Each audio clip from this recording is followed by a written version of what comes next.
Welcome back. Well, I told you guys, lots of women on the show today, and for good reasons. It's a Women's Month, so we'll get started early on this one. We've been joined in the program by the CEO of TOS Group of Companies, joining us from Boston, Massachusetts, Osasu Igbinedion Ogwuche. Thank you so much, and good to see you, Osasu. Good morning, Geoffrey and Coyote. Good to see you too. How are you? Well, very well. I'm not sure what time of the day it is where you are, but thank you for staying up and being part of this conversation. As we've said, you are blazing the trail within your own space, but I want to navigate this conversation around leadership in the 21st century, especially that has to do with the multiplicity of changes we're seeing and adaptability that is required, especially what's going on in the country where you are with the protectionist posturing of President Donald Trump and the leadership of that country. So when you give us a bit of an outlook of what you see around global leadership and how we can domesticate, or domesticate is the right word now, how we can look at it locally to see how to position ourselves as a people and as a country for best advantage. Thank you again, Geoffrey. I think leadership is changing. The demands of leaders world over are really changing. We are in a time and age where 1 + 1 no longer equals 2. The expectations of leaders are continuing to evolve, especially with the advent of social media. The world has become a global village, as you can see, and as you alluded to in your opening statement.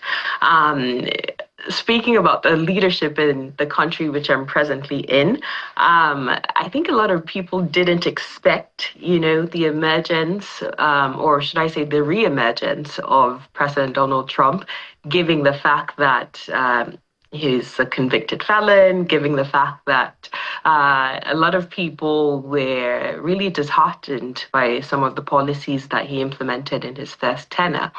But we've also come to realize that there is a voice that has been emerging from the echoes of our society, which we have neglected for far too long.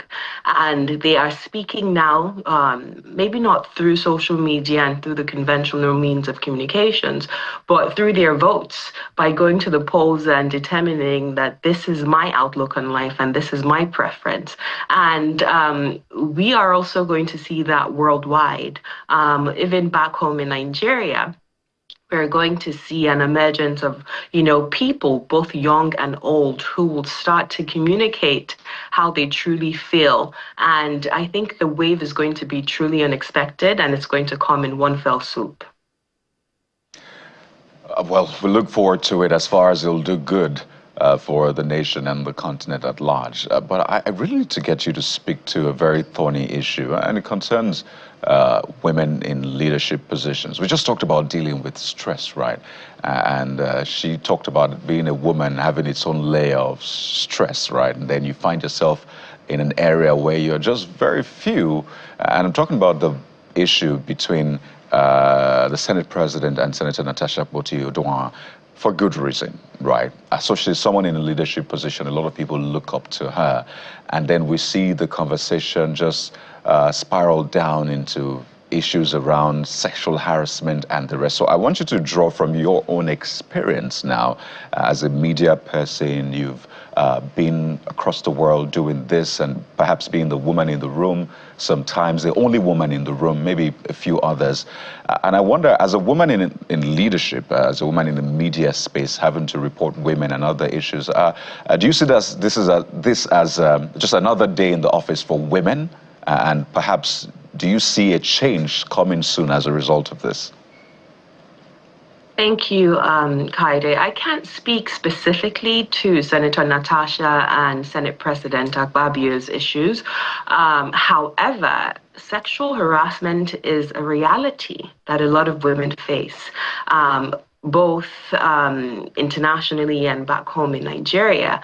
And the unfortunate situation that we see back home is the fact that people try to normalize it. That, oh, this is just part of the game, you just have to toughen up and get used to it. But the time of getting used to it is over. I think it's very laudable that people are coming out, speaking up, and saying that no, this is not normal behavior. Sex for Grades documentary that came out that the BBC did was also one of the media platforms that was used to shine light on what girls are going through in the university system, in the secondary school system, where, professors, teachers who are entrusted to build the capacity and, create an environment for our leaders of tomorrow to thrive, demanding that they give them, sex before they actually are able to pass them. So these are, situations like this, in my perspective, are a good opportunity for us to talk about the societal ills that prevent our young women and young men as well, because this also happens to men, from thriving. So it's very unfortunate. The whole debacle that's unfolding. My personal perspective is that, everyone, he or she who accuses, must prove his or her case.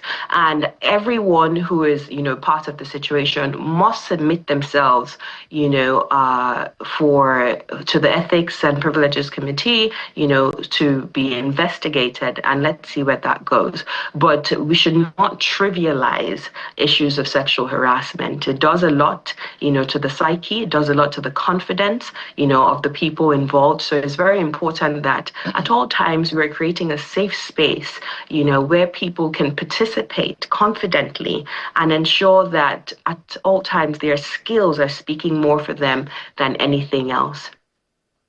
Let's talk about, still with Nigeria. Let's drag into a bit of the politics without dragging you in extensively. On record, the highest office a woman has ever attained, elected official, is the Speaker, Patricia Ite, in one of the National Assembly, one of the assemblies. No woman has ever been governor, at least elected. I'm not talking about someone impeached and they took over, no. Elected governor of a state. Just recently, we have a Speaker of the Assembly in Rivers State, and that is still under contention and disputed as we speak. So it's been a challenge for women to actually rise. As we speak, out of 109 senators, the 9 senators was even better. This one has just 4 senators. And there are a few times we hear them speak. So I can go on and on as to the number just getting worse in certain spaces, especially in the political space. In your view, what is the biggest limitation? Because the women have been screaming about affirmation, politicians have made promises, and it looks like, well, we're not seeing it happen. What can be done differently? Thank you. I feel it's really unfortunate. It seems like we're regressing rather than progressing. The Senate has only 3% of women. The House of Representatives has only 5% of women.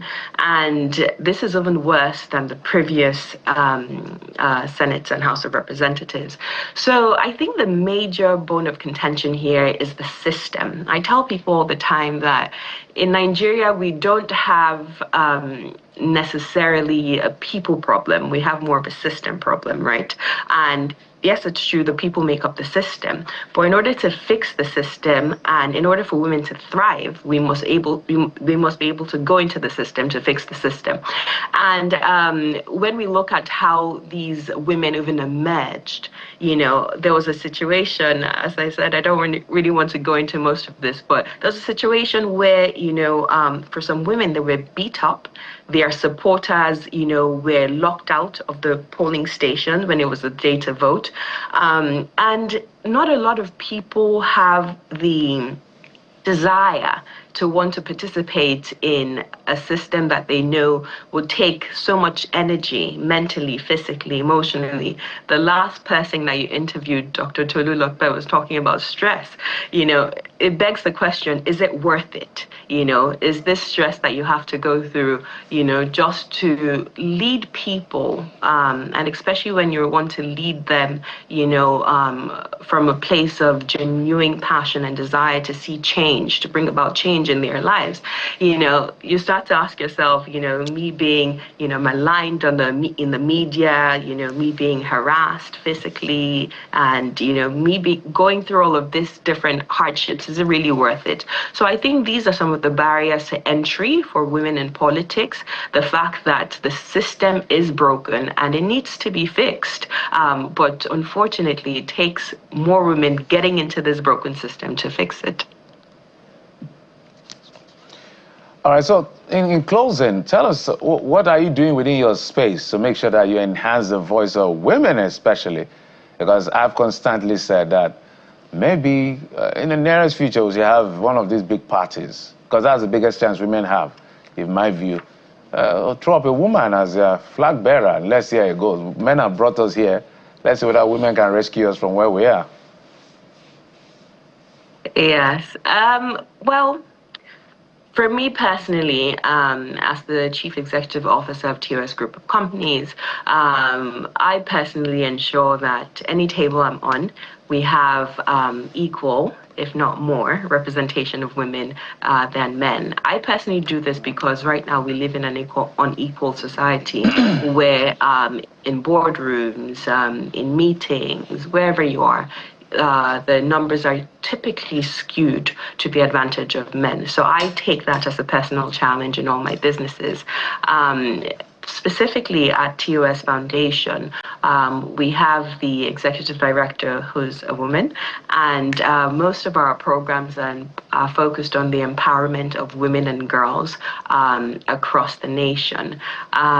We give startup scholarships to girls to attain quality education. We've been doing that since 2014, and to the special grace of God, our girls are thriving, they're excelling, and these truly are the leaders of today, not tomorrow, because they are achieving amazing things and, you know, just truly doing things that we know would change and transform the nation in the long run. Then we also give women startup capital to begin small to medium scale businesses. We give them financial literacy, and because we know an empowered woman is going to lead to an empowered society. So we take this work that we do at TOS Foundation very seriously, and the work that I do, you know, across all my different other companies, through the help of my very capable general managers and, you know, managing directors, you know, all lead to the empowerment of women and our society at large.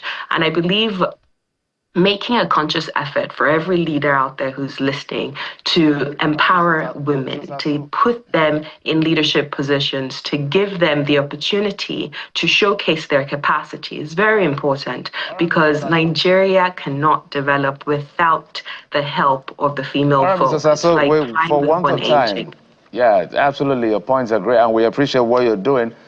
We wish we had more time, but that's the much we can take. We must thank you so much for coming on the program. CEO of TOS Group of Companies, Osasu, Igbinedion, Ogwuche. Thank you for coming on the program, ma'am. Thank you for having me. All right, so we will switch gears now and we'll take a quick break. When we come back, we're going to look at a book and also mentor not just everyone, but literally everyone, but especially women, right here on the program. Join us again.